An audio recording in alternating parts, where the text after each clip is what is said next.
Bom, eu assisti o Quarteto Fantástico e eu vim aqui trazer algumas das minhas opiniões.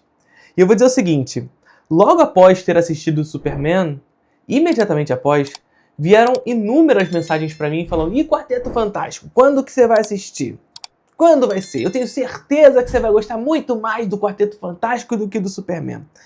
Porque eu já disse, inclusive, algumas vezes, que eu acredito, pelo menos assim, é uma previsão, mas assim, é aquele negócio, né? Eu odeio fazer esse tipo de conjectura, mas visto uma análise de como funciona o mercado, né? Enfim, a gente vê um cinema hoje em crise, e é nesses momentos de crise que o mercado, o capitalismo tende a ofertar a partir da tentativa de encontrar um novo padrão. E eu vejo muito claramente que esse projeto da DC, encabeçado justamente pelo James Gunn, tem sido cada vez mais um projeto que visa estabelecer novamente um novo padrão. Isso me parece cada vez mais solidificado quando eu vi o Superman e, sobretudo, depois de ter assistido o Quarteto Fantástico. Porque, o que eu quero dizer com isso?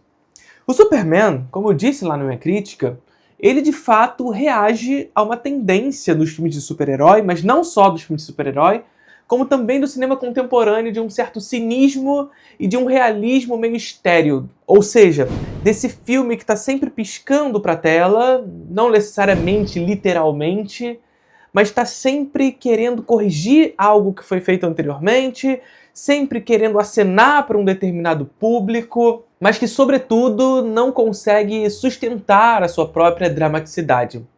E veja só, quando eu estou dizendo isso tudo, eu preciso, antes de qualquer coisa, dizer que eu gostei do Quarteto Fantástico.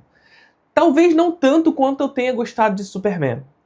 E mais uma vez vale dizer, talvez a minha análise a Superman, por mais que eu acredite que de fato eu tenha gostado do filme, acredite ser verdadeiramente um filme bom, talvez a minha análise a Superman esteja viciada de alguma maneira por esse cinema cínico que a gente tem visto recentemente. Ou seja, se tudo é cinismo, quando a gente vê algo que é minimamente diferente disso, a gente tende a gostar, a gente tende a acreditar.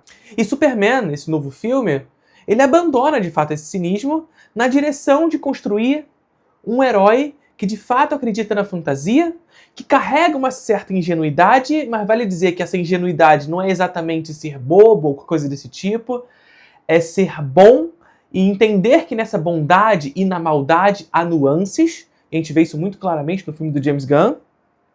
Até nessa abordagem do super-homem não necessariamente estar preocupado em salvar os Estados Unidos, mas atuar de acordo com uma certa bondade. É claro que, evidentemente, que isso também carrega um determinado viés ideológico, que não é exatamente o que eu quero discutir nesse vídeo aqui. Mas basicamente o que eu quero dizer é, o Superman de alguma maneira reage a esse sistema cínico e realista na direção de construir uma lógica de um heroísmo distinto do que vinha sendo apresentado. Inclusive, lá no vídeo sobre Super-Homem, a gente faz um certo apanhado histórico do que é essa lógica do heroísmo. Agora, o Quarteto Fantástico, apesar de eu achar, de maneira bastante clara, tá?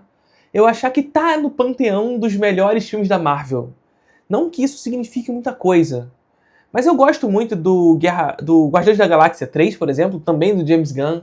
Eu gosto do Ultimato, eu gosto do Guerra Infinita, sobretudo do Guerra Infinita.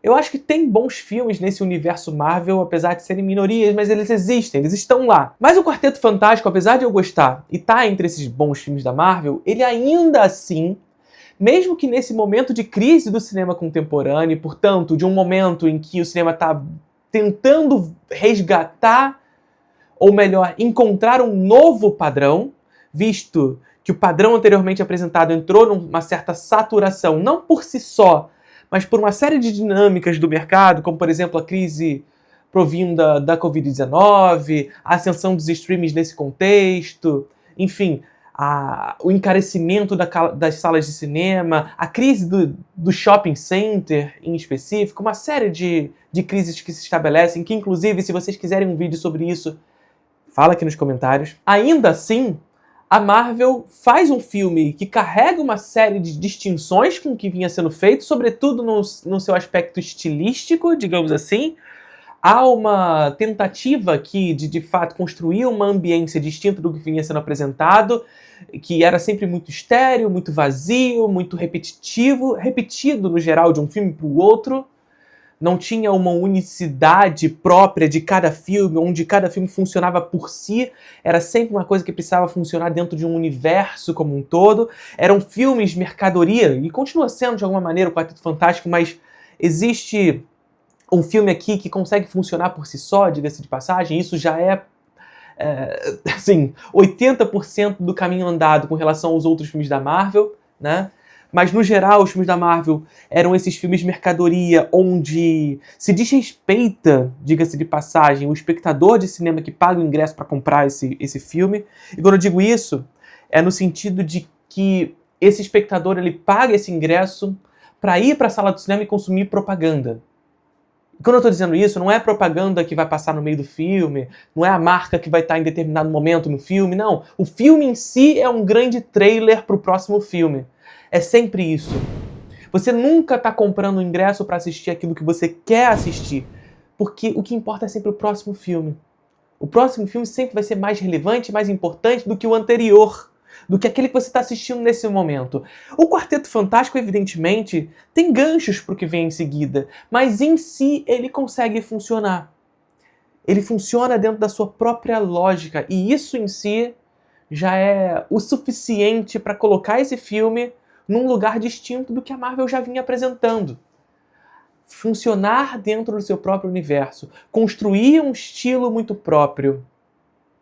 Apesar desse estilo, em muitos momentos, estar muito vinculado a uma ambiência nostálgica, de construir um universo meio que nostálgico, também um tanto vazio. Essa Nova York, ela não é exatamente Nova York, é uma coisa meio estéril, de fato, mas ainda assim existe um estilo construído que parece ser o que vai ser seguido para o universo do Quarteto Fantástico. E isso em si já é algo positivo aqui. Agora, sobre isso tudo, eu preciso voltar um pouquinho para discutir uma questão sobre linguagem e discutir uma questão sobre como funcionava o universo Marvel e sobre para onde parece estar indo esse universo pós-Quarteto Fantástico. Porque veja só, parece muito pouco o suficiente para que a gente se agrade com algumas questões que esses filmes de super-herói se apresentam. Veja, agora há pouco eu falei para vocês que basta um filme deixar de ser cínico para a gente logo olhar para ele de uma maneira positiva, que é o que aconteceu com Superman.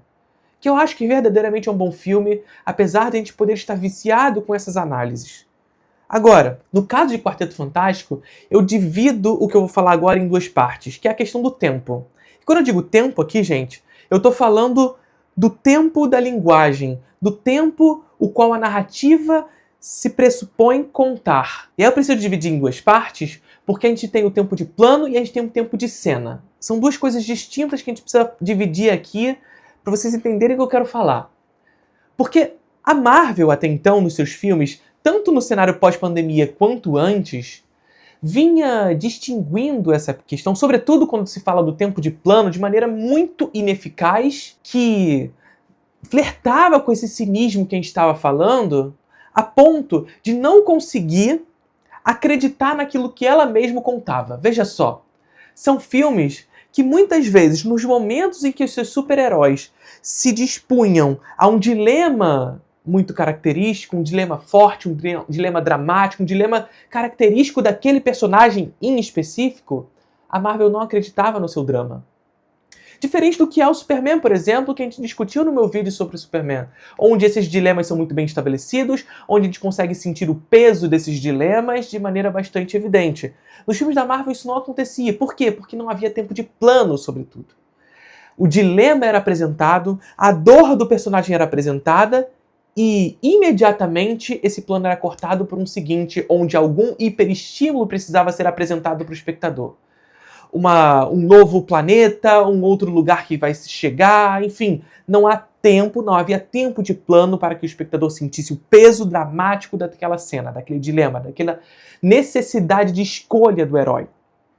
E isso é fundamental. A gente falou lá no vídeo Super-Homem sobre a história do herói, como essa figura ela se configura de maneira a se apresentar a partir desses dilemas, a necessidade de escolher entre decisões difíceis. E os filmes de heróis da Marvel, esses heróis eram submetidos a difíceis decisões, mas decisões que eram interrompidas imediatamente pelo corte e pelo subsequente estímulo. Ou então, pelo subsequente piada. Ou seja, tem uma cena no Doutor Estranho, se eu não me engano, onde o herói, ele finalmente se veste à frente do espelho, é apresentado um dilema daquele personagem, um drama onde finalmente ele vai se apresentar tal como herói. E imediatamente após ele se apresentar, ele se configurar à frente da câmera e, portanto, para nós espectadores, como voyeurs daquele mundo, como esse herói que precisa tomar decisões difíceis daqui para frente, uma piadinha com a capa dele se apresenta, tirando todo o peso dramático daquilo, colocando esse herói sob uma ótica do cinismo e acenando pra gente justamente o seguinte: eu não acredito no drama desse meu personagem. Eu não acredito que ele possa ser sério o suficiente. E quando eu digo sério, gente, não é realista. Ele pode ser fantasioso. O drama, os dilemas, as decisões podem estar no campo especulativo, no campo metafísico, no campo da fantasia, mas ainda assim ter peso dramático, seriedade nos momentos onde ele precisa tomar essas decisões heróicas. Mas não, essa crença, essa decisão, esse peso dramático nunca é suficiente, nunca é acreditado, nunca há crença nos seus próprios personagens. Aqui, no Quarteto Fantástico, eu sinto uma diferença nisso. Isso aqui é o ponto positivo que eu queria trazer com relação à questão do tempo no filme. De fato, parece pouco, mas quando o filme se propõe a oferecer um pouco mais de tempo de plano para os seus heróis e para as suas decisões, isso já se apresenta de uma maneira muito distinta. Já é suficiente para que a gente possa sentir o peso de cada um daqueles heróis, o peso de suas decisões, os motivos pelos quais o Doutor Fantástico toma suas decisões, os motivos pelos quais a Sue Storm toma suas decisões. Há tempo de plano suficiente para que nós sintamos o peso, porque o plano minimamente se alonga. É claro que dentro das limitações do universo Marvel, mas minimamente esses planos conseguem se alongar para que a gente possa sentir alguma dramaticidade nisso tudo. Agora, aí vem a segunda parte. Que assim, nem sempre a Marvel vai corrigir todos os seus problemas de fato, sem acenar pro público: olha só, gente, eu entendo quais são as coisas que vocês não gostam da gente, né? O X-Men, né? X-Men não, Wolverine versus Deadpool e Wolverine, sei lá qual é o nome do filme. Mas nem sempre a Marvel vai acertar dentro dessa perspectiva da linguagem, da dramaticidade dos seus personagens, da crença com relação aos seus personagens, né? Sobretudo quando a gente fala de tempo de cena. E aqui é a diferença de tempo de plano para tempo de cena. Porque o plano, de fato, ele consegue alongar em determinados momentos para que a gente sinta o peso daqueles momentos específicos, daqueles instantes. Porém, entretanto, todavia, diferente do Superman mais uma vez, e essa crítica comparada ela é importante porque são filmes muito próximos que visam construir um novo padrão daqui para frente, né? Os dilemas do Super-Homem, no geral, são dilemas internos. Apesar de haver uma ameaça externa que surge para o Super-Homem, a bondade é o grande dilema desse personagem. Combater o mal, mas sobretudo entender dentro de si os caminhos para essa construção heróica. O que é ser o Super-Homem e como ser o Super-Homem agir no mundo.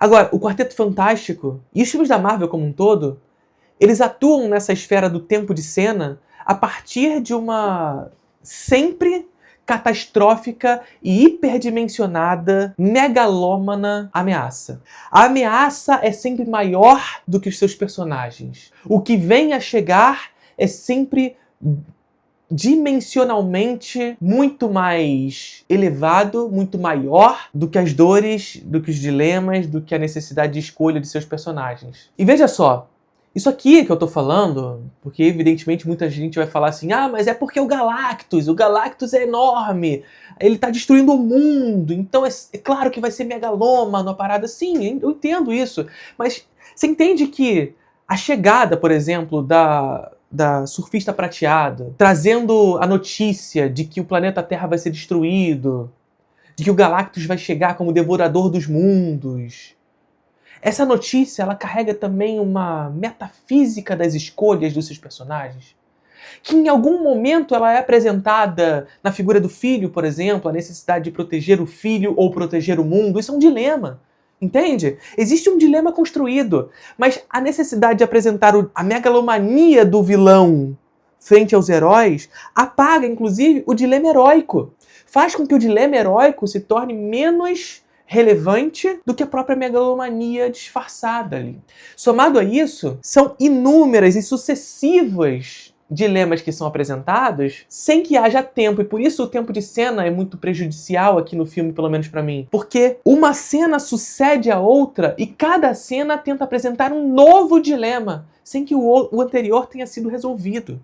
Então é o dilema do filho, é o dilema do Doutor Fantástico tentando resolver o problema dos teletransportes, é o problema do Doutor Fantástico entendendo que o filho é a única possibilidade de salvar o mundo, é o dilema da surfista prateado chegando, é o dilema do Tocha que precisa apresentar para a equipe que ele não é só o bobão da corte ali. É um monte de dilema que vai se apresentando sucessivamente sem que o anterior tenha sido resolvido. E veja só, esse não é um problema exclusivamente de Quarteto Fantástico, é um problema da Marvel como um todo, que se configura sobretudo nessa necessidade da megalomania dos seus eventos, em que não se consegue, e isso é histórico nos filmes da Marvel, resolver dramaticamente nenhum de seus problemas. Nenhum de seus problemas psicológicos. A psicologia interna dos seus personagens, a psicologia do herói, nunca é suficientemente apresentada. E esse aqui, no caso, existe um meio caminho nessa resolução. Meio caminho porque o tempo de plano é minimamente bem resolvido. Não estou falando que é perfeito, nada disso, mas ele é minimamente bem resolvido. Existe um tempo de plano para cada um desses dilemas que vão sendo apresentados. Mas, ao mesmo tempo, são muitos dilemas que somem por serem muitos e a sucessão de um dilema em relação ao outro faz com que o anterior seja apagado, né? A gente já falou inúmeras vezes aqui do texto do Benjamin sobre o narrador, onde ele diz que a notícia ela é efêmera justamente porque o surgimento da nova notícia apaga a notícia anterior. E esses dilemas nos filmes da Marvel e aqui em Quarteto Fantástico de alguma maneira também se apresentam dessa maneira, ou seja, quando surge um novo dilema e como eles são sucessivos e inumeramente sucessivos, o anterior ele é apagado, diferente do Super-Homem, por exemplo, onde há um dilema central muito bem estabelecido, e esse dilema central é que norteia as escolhas e as decisões do herói. Aqui no Quarteto Fantástico, esse dilema central ele é muito diluído em muitos outros. E quando um novo surge, o anterior ele é apagado pelo posterior, porque ele não se resolveu com tempo suficiente para que essas decisões fossem tomadas de maneira mais eficaz, narrativamente eficazes ali, né? Então é isso, assim. Eu vejo que Quarteto Fantástico, de fato, é um dos grandes filmes do universo cinematográfico da Marvel. Isso não significa exatamente muita coisa, apesar de eu achar sim que é um bom filme. Diga-se de passagem. Não fica aí espumando, mas é o melhor do que o Super-Homem. Tudo bem, você pode achar, não tem problema nenhum. Eu acho um bom filme, mas ainda acho que a Marvel não encontrou essa possibilidade de enxergar no seu universo um novo padrão verdadeiramente distinto do que ela vinha apresentando anteriormente. Há mudanças, mas mudanças ainda muito conservadoras, diferente do Super-Homem. Não que seja exatamente revolucionário também, mas só de abraçar a fantasia, de abandonar um certo cinismo, já é, acho que, algum caminho à frente em termos de mudança, não estou falando nem de qualidade, do que vinha sendo apresentado enquanto padrão num cenário anterior a essa saturação dos filmes de super-herói. Saturação daquilo que vinha sendo apresentado, não necessariamente do que está por vir. Porque vai vir muito filme de super-herói ainda. Esse parque de diversão ainda não acabou. Curtiram o vídeo?